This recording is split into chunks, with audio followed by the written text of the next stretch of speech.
la nouvelle façon de comprendre l'actualité. Cube Radio. En direct à LCN. 6h30, on va rejoindre notre collègue Philippe-Vincent Foisy. Allô, Philippe-Vincent? Salut Audrey. Bon, taux d'intérêt, inflation, ça risque de monter encore aujourd'hui. Là, c'est ce qu'on craint à tout le moins. La Banque du Canada qui va annoncer le taux directeur autour de 10 heures ce matin. Le fédéral devra faire des choix, là, notamment peut-être modifier ses dépenses, réduire ses dépenses.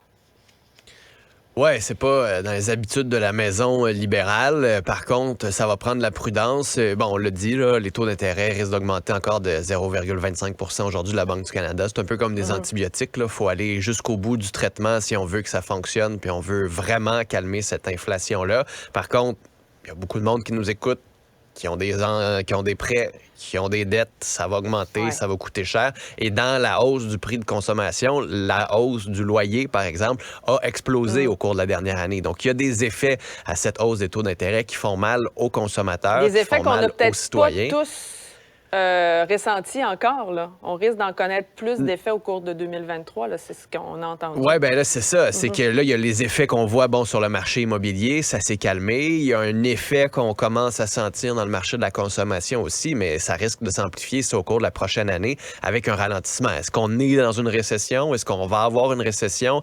Est-ce que c'est vraiment important de dire est-ce qu'on est en récession ou pas? C'est plus le ralentissement, à quel point il va faire mal, à quel point ça va faire en sorte qu'il va y avoir des pertes d'emplois, à quel point ça veut dire aussi des pertes de revenus pour le gouvernement. Et c'est là que tu disais que le gouvernement va faire des choix. En ce moment, le gouvernement fédéral, selon des experts, sous-estime les dépenses. Il en a fait des promesses, le gouvernement fédéral, transferts en santé qui s'en viennent, des promesses avec le NPD pour l'assurance dentaire bonifiée, une assurance médicaments. Ça va prendre un plan aussi pour réinvestir dans la nouvelle économie canadienne afin de suivre les États-Unis et leurs dépenses pour tout ce qui est microprocesseurs, batteries, tous les investissements verts, la requalification de la main-d'œuvre. Ça coûte hyper cher faire ça. Pour le moment, on ne semble pas avoir mis les sommes nécessaires, alors que déjà, on a des dettes qui sont hyper importantes, des déficits qui sont hyper importants. On n'a pas fait preuve de beaucoup de prudence. Et le problème, c'est que si le gouvernement continue à dépenser plus que d'argent qu'il ne reçoit, bien, ça continue de stimuler l'inflation. Donc, tu as la Banque du Canada d'un côté qui pèse sur le frein, puis tu as le gouvernement de l'autre côté qui repèse sur l'accélérateur. C'est pas très bon là, pour l'automobile quand les deux font ça en ce moment. Alors, il va falloir qu'ils fassent attention. Mais il va falloir qu'ils fassent des choix. Puis est-ce qu'ils sont capables de faire des choix? Est-ce qu'ils sont capables de faire des choix davantage pour la prospérité économique canadienne que pour la popularité politique de Justin Trudeau? C'est là où ça devient un petit peu plus difficile et délicat. Et c'est pour ça qu'ils sont en cabinet et c'est pour ça qu'on va les suivre de très proche. Effectivement. Parlons maintenant du Parti libéral du Québec qui est en caucus précessionnel actuellement. Et le chef Marc Tanguay dit qu'il doit mieux communiquer, là, simplifier son message pour qu'il soit mieux compris de la population.